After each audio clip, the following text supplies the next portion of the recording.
Selamat siang pemirsa, bersama saya Tia Yunita yang akan menemani Anda di program Ngopi Ngobrol Pintar selama 1 jam ke depan. Di mana program ini program pertama yang ada di Unitri TV yang akan mengupas tentang dunia pendidikan. Dan Ngopi Perdana kali ini mengangkat topik tentang menulis kreatif. Seperti yang kita ketahui bahwa menulis kreatif juga membutuhkan sebuah skill, latihan, dan terus belajar. Dan juga menulis kreatif merupakan suatu skill yang dimiliki siapapun, tapi tidak semua orang bisa dan kuat dalam mengasah skill dalam dunia menulis. Dan siang hari ini kita kedatangan narasumber yang sangat luar biasa dan kita akan berbincang-bincang terkait menulis kreatif ini seperti apa. Dan hari ini saya tidak sendiri, ada Bapak Latifianto yang akan menemani saya berbincang-bincang pada siang hari ini. Ada Bapak Latifianto selaku dosen ilmu komunikasi Universitas Tribhuwana Tunggadewi dan juga beliau sebagai penulis dan kolektor kenangan. Beliau lahir di Sumeneb 16 November 1991. Langsung kita sapa saja. Ada Bapak Latifianto. Halo Bapak. Halo. Gimana Bapak kabarnya hari ini? Luar biasa, sehat dan Alhamdulillah. bahagia.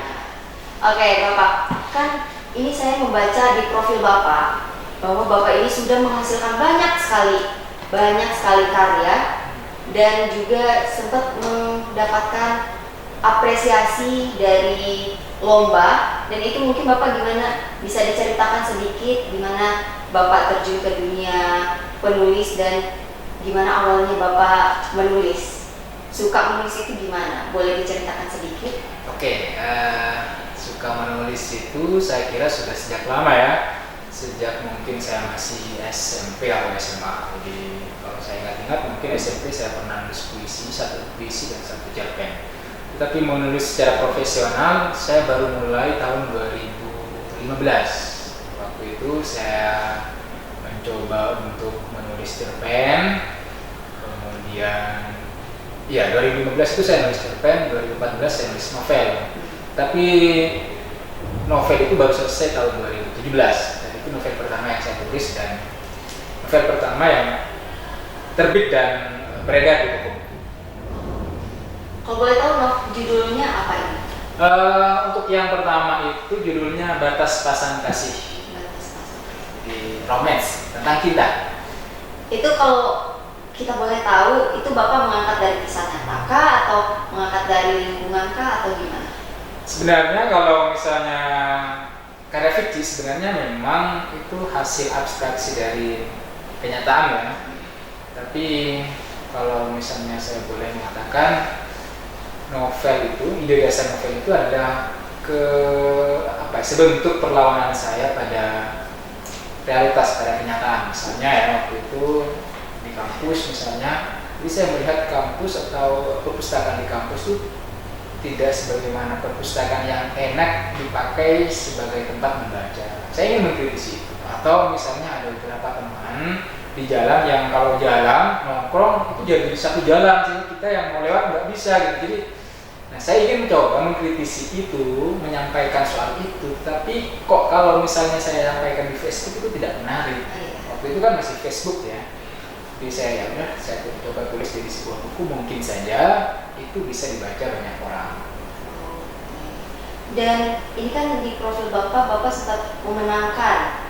Ya. Itu gimana ceritanya Bapak awal mula memberanikan diri untuk mengikut sertakan nih karya Bapak ke dalam lomba tersebut? Itu gimana? Pertama, saya ingat saya ikut lomba itu waktu itu bulan bahasa G. Dan saya mengirim dan gagal.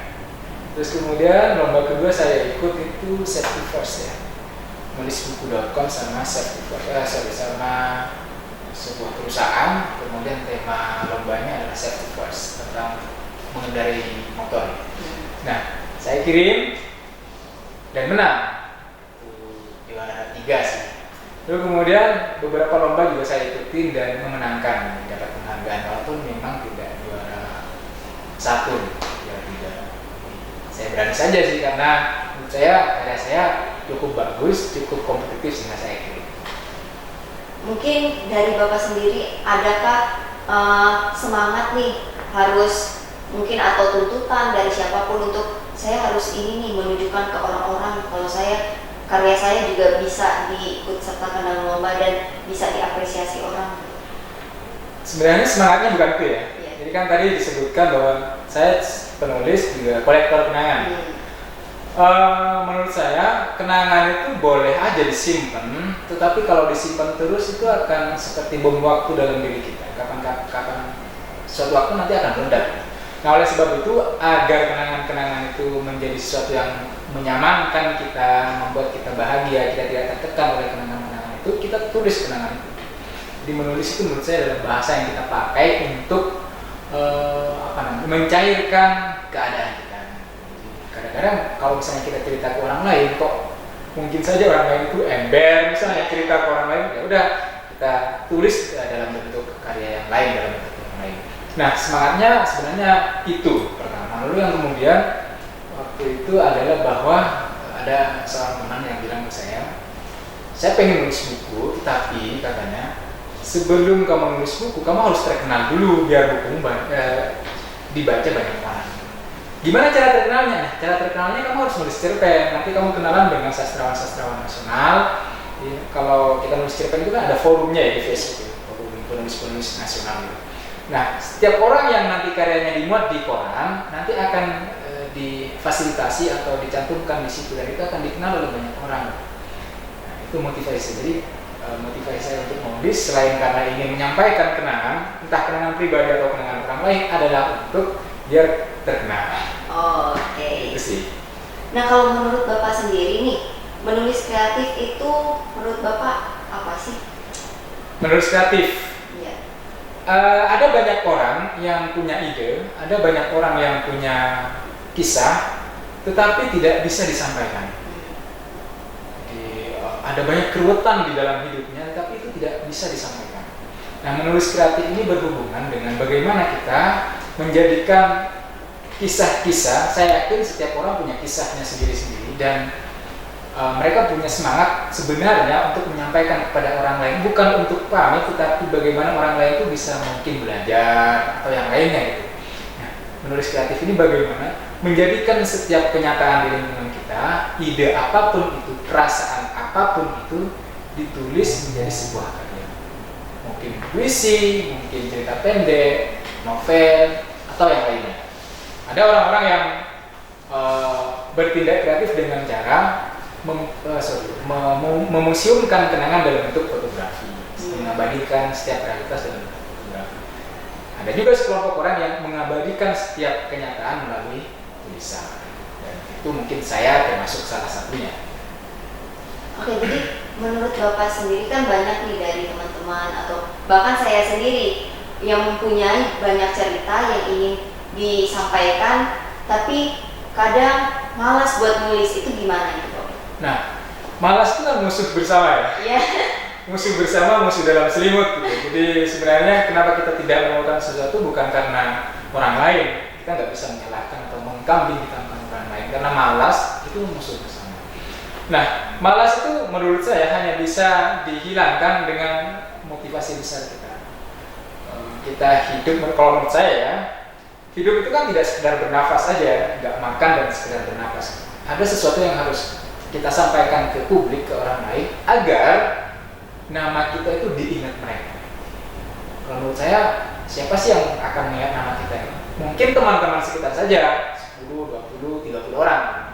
Tapi kalau misalnya kita bikin karya dalam bentuk film, dalam bentuk foto, dalam bentuk buku, rasa-rasanya kok hampir semua orang di dunia, kalau karya kita dikenal dunia, itu akan mengingat kita. Bahkan mungkin di kematian nanti kita akan ditangisi, mungkin boleh jadi begitu ya. Jadi harus ada semangat seperti itu. Nah, masalah nanti kemudian kita punya banyak ide, kita punya banyak kisah, tapi kemudian sangat sulit untuk disampaikan, itu persoalan yang nanti bisa kita tidak lanjuti. Caranya adalah bahwa kenapa orang malas itu biasanya karena setiap kali berhadapan dengan laptop atau buku diary misalnya, kalau buku diary agak lebih mudah, kita bisa menulis apa saja di situ karena sangat privat sekali gitu. Biasanya persoalan-persoalan yang muncul itu kita sulit untuk mengeluarkan kata pertama, sehingga alasannya nanti malas Kenapa malas? Karena waktu berhadapan dengan laptop itu nggak ada kata-kata yang keluar. Jadi sebenarnya banyak sih yang mau keluar masuk, yang mau keluar untuk ditulis tuh. Jadi mereka timbul tenggelam, saling berebut ingin ditulis gitu. Tapi kita mikir kata apa yang pertama yang bagus untuk ditulis.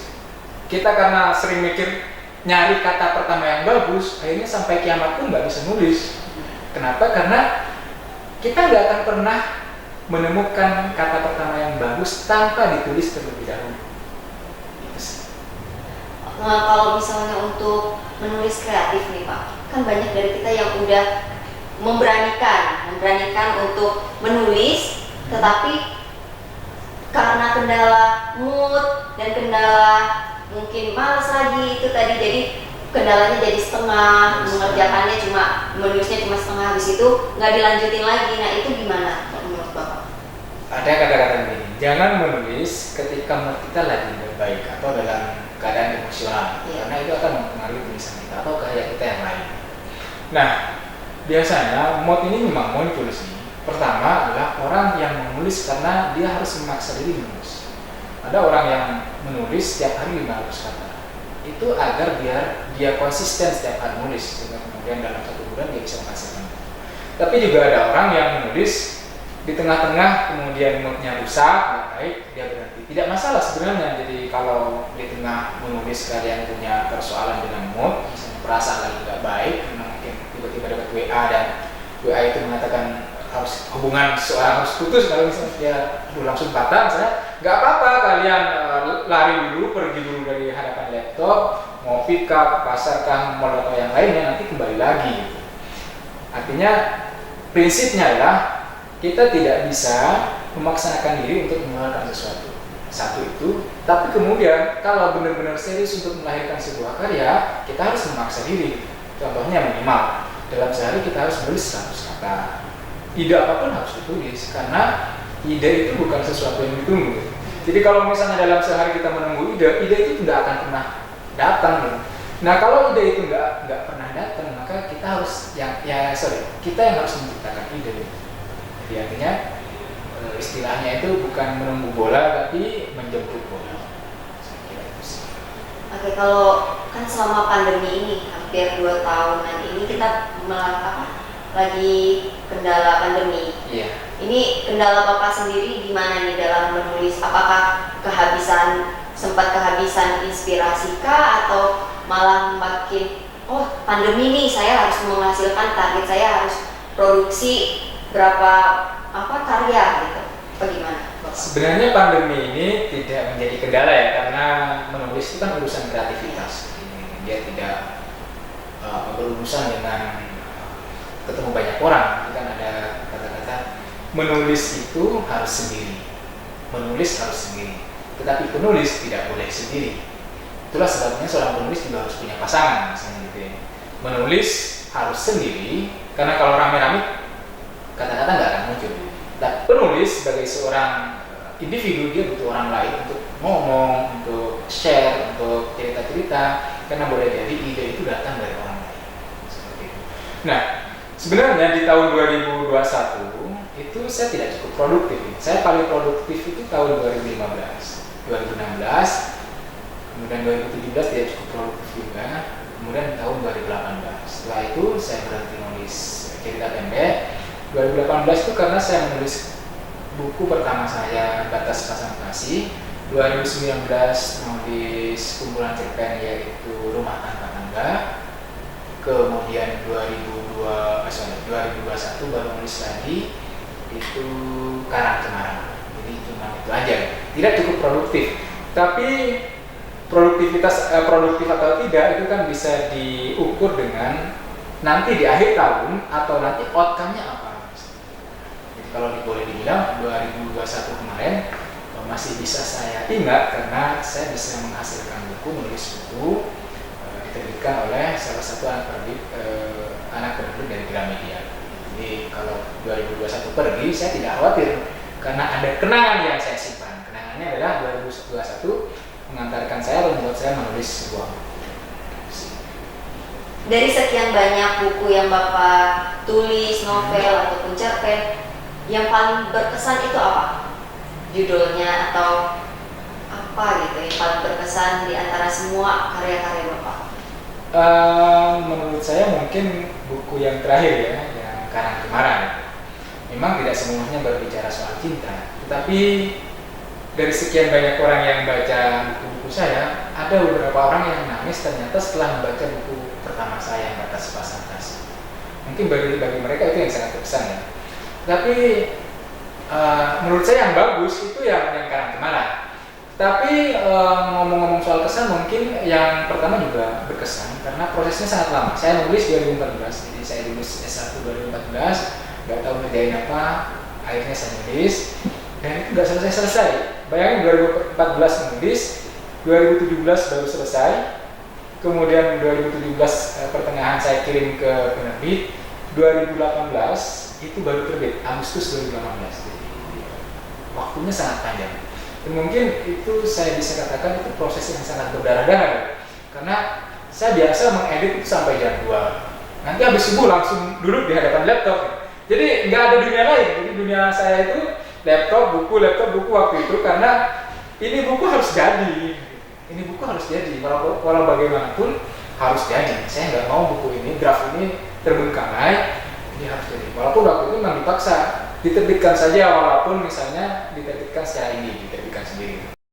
Saya mikir ngapain juga diterbitkan secara indie, itu kan butuh biaya, butuh dana. Akhirnya saya mikir ya tetap harus diusahakan ini terbit melalui seleksi sehingga saya nggak mengeluarkan dana gitu.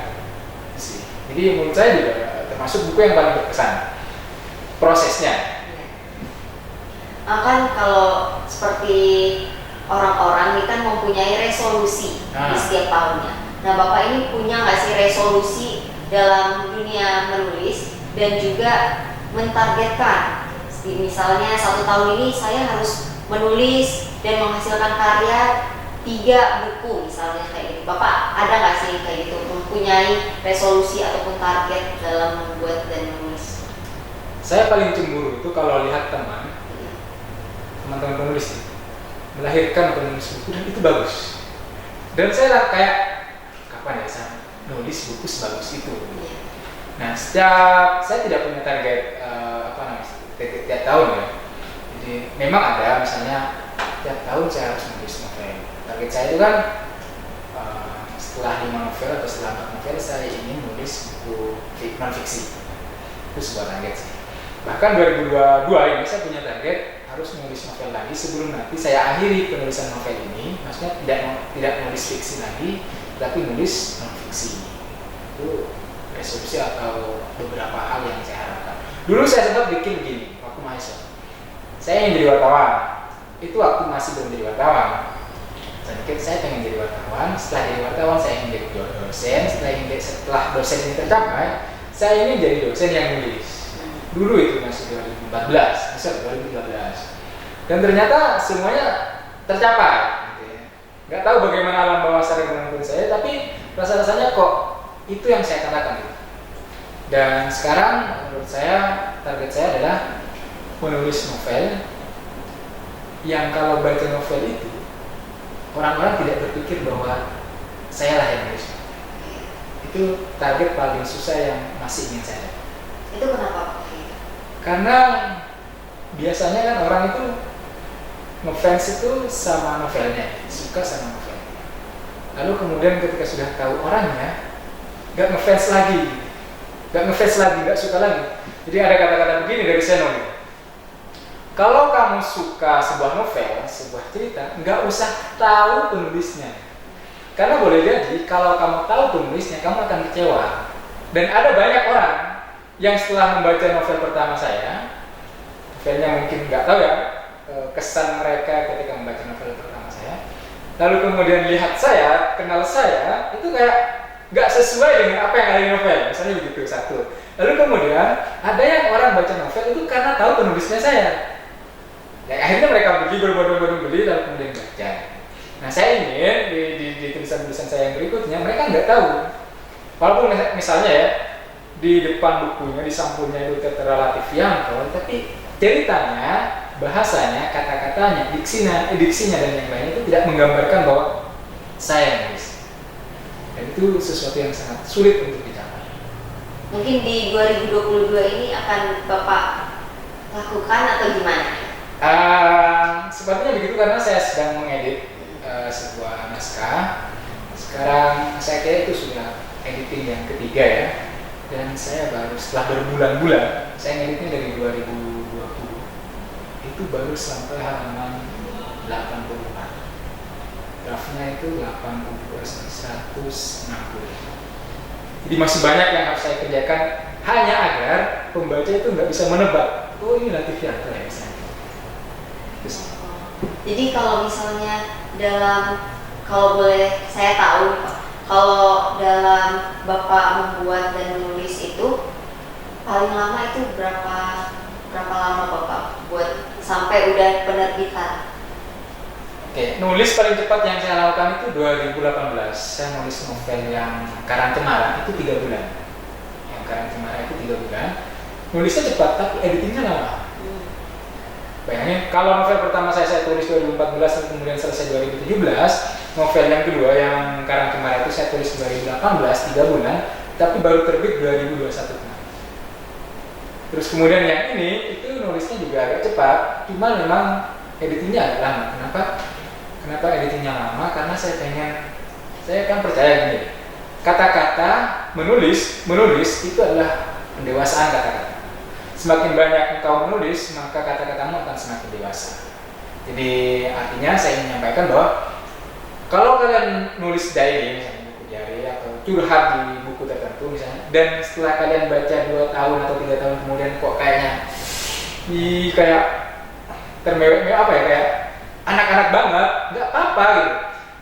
Itulah PR yang harus kamu lakukan, bagaimana menjadikan kata-kata dalam tulisan itu menjadi semakin lebih dewasa, sehingga kemudian orang ketika baca itu tidak yakin 100% bahwa itu pengalamanmu, sudah mencair menjadi sesuatu yang universal. Kenapa demikian? Gini loh, dalam cerita novel itu kayak misalnya kita baca novel, setiap orang itu kayak merasa bahwa dia bagian dari cerita itu.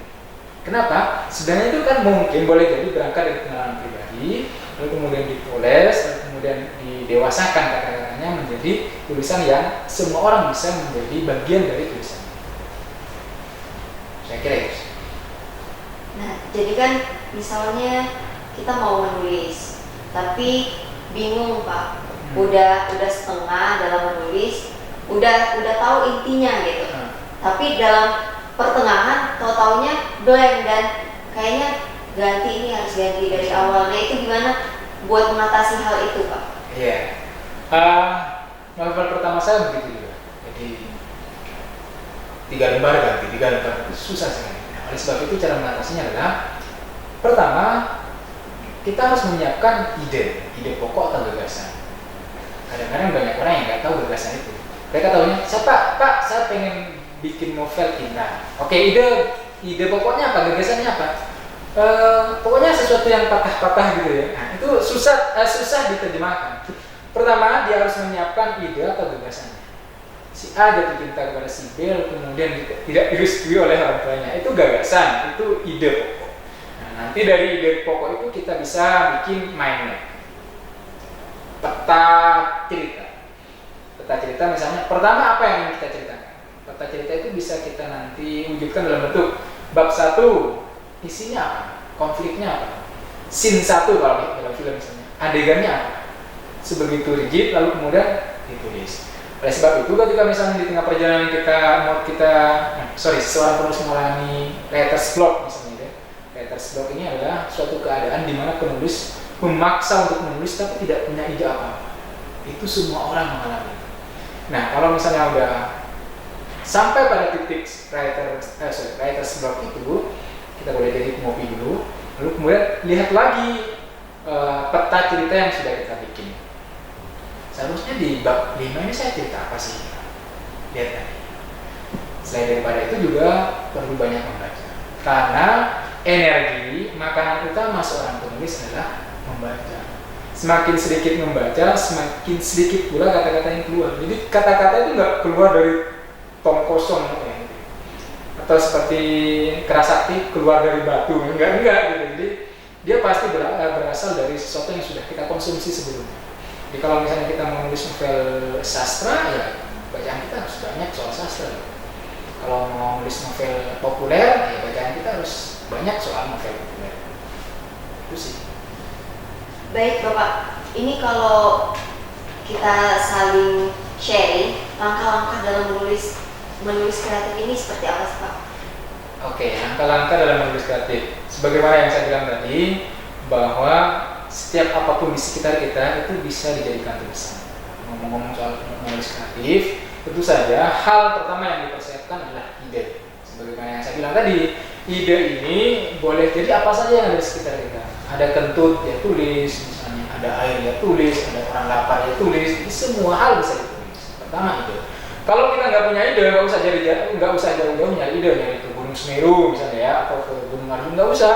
Jadi ngomong aja dengan teman kita. Kamu kenapa kok wajahmu kayak benang kusut begitu? Oh, saya lagi patah. Tulis aja, dia lagi patah. Satu ide. Lalu kemudian yang kedua adalah bikin mind map itu. Jadi peta cerita. Nah, setelah peta cerita ini kita peroleh, kita penting juga untuk melakukan riset. Jadi, misalnya, tokohnya ini tokoh cowok. Saya pengen cowok yang tinggi. Tidak terlalu putih seperti aktor Korea, jadi sawo mata nggak apa-apa lah. Coba saya pengen bisa aktor cowok yang begini gimana ya? Oh, dia harus keras kepala, tapi dia berwibawa juga, kan kita harus bisa. Jadi setelah peta ceritanya ada, kita juga harus pelan-pelan melakukan riset, ya, baik itu tempat, baik itu tokoh, dan yang lainnya. Itulah kenapa kemudian kalau tiba-tiba dia baca sebuah novel dan kamu merasa tokoh utama perempuannya itu kok mirip saya, itu boleh jadi mungkin orang-orang itu sedang riset, mereka meriset tokohnya. Atau misalnya kamu lagi nongkrong di sebuah kantin, mungkin ada seorang di sekitar diem aja, dengerin, jadi dia sedang meriset kamu misalnya. Lalu kemudian dia jadikan tokoh di novelnya atau ceritanya. Kemudian yang berikutnya adalah sejauh apapun, sekuat apapun kamu bermimpi untuk jadi seorang penulis, tidak bisa dilakukan kalau tidak menulis. Jadi ya, kamu punya ide banyak, kamu pengen bermimpi tinggi langit untuk jadi seorang penulis, kalau tidak menulis ya sudah jadi apa-apa gitu.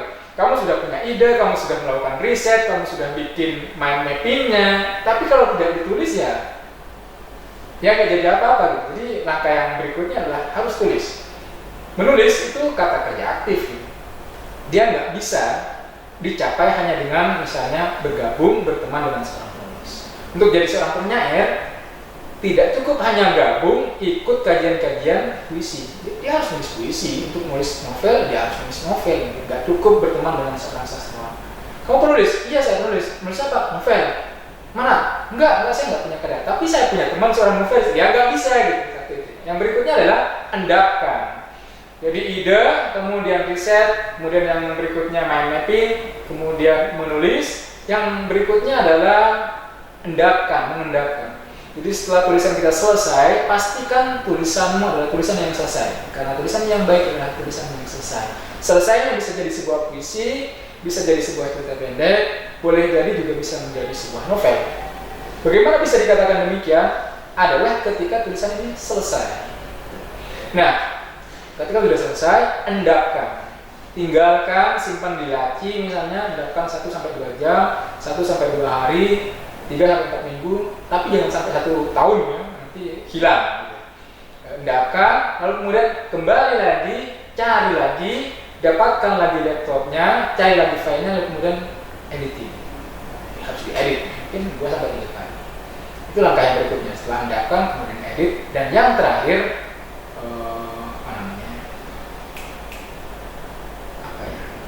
touching, sentuhan terakhir. Nah, dalam memberikan sentuhan terakhir ini, pastikan bahwa sebuah tulisan, sebuah karya, dia dilahirkan. Dia bukan hanya ditulis, tapi dia dilahirkan. Dan oleh sebab itu, karena dia dilahirkan, maka harus ditiupkan ruh. Sebagai manusia ya, sebagai manusia. Kenapa harus ditiupkan ruh? Agar pembaca itu terikut dengan apa yang kita ceritakan. Kalau tulisan nggak ada ruhnya, ya kayak burung ya, kita bikin burung dari tanah liat, kalau nggak ada ruhnya dia kan nggak bisa terbang. Misalnya begitu. Kalau dia bisa terbang, dia bisa mengajak manusia, oh burung bagus ya. Jadi harus tiupkan dulu. Bagaimana cara tiupkan dulu? Maka seorang penulis itu seperti seorang koki. Ini tahap dasarnya ya, seperti seorang koki. Adalah menyajikan tulisan paling baik, terbaik kepada seorang pembaca. Jadi tidak mungkin seorang koki menyajikan makanan yang belum matang. Jadi sajikanlah makanan yang sudah matang, yang sudah terbaik. Sajikan dengan baik agar pembaca, agar yang mau orang yang makan itu menikmati makanan itu. Mungkin ketelisut kata-kata, huruf yang keliru, huruf yang hilang tidak masalah, sepintas tidak masalah. Tetapi itu akan cukup mengganggu. Misalnya yang kurang G-nya, yang kurang A-nya itu beda lagi kan. Bakso kurang K-nya, kurang S-nya ya. Jadi akan mengganggu kenikmatan membaca. Dan kalau misalnya kenikmatan membacanya terganggu, dia tidak akan pernah masuk dalam cerita. Saya kira itu sih langkah-langkah dalam menulis kreatif. Terima kasih Bapak sudah meluangkan waktu untuk kita ngobrol dan sharing mengenai menulis kreatif. Jadi buat teman-teman, kalau ingin menulis, selalu ingat siapkan ide, riset, dan mind map. Dan selalu ingat juga, tulisan yang baik adalah tulisan yang selesai. Baik, saya Tia Yunita pamit undur diri. Sampai jumpa di ngopi berikutnya. Selamat siang.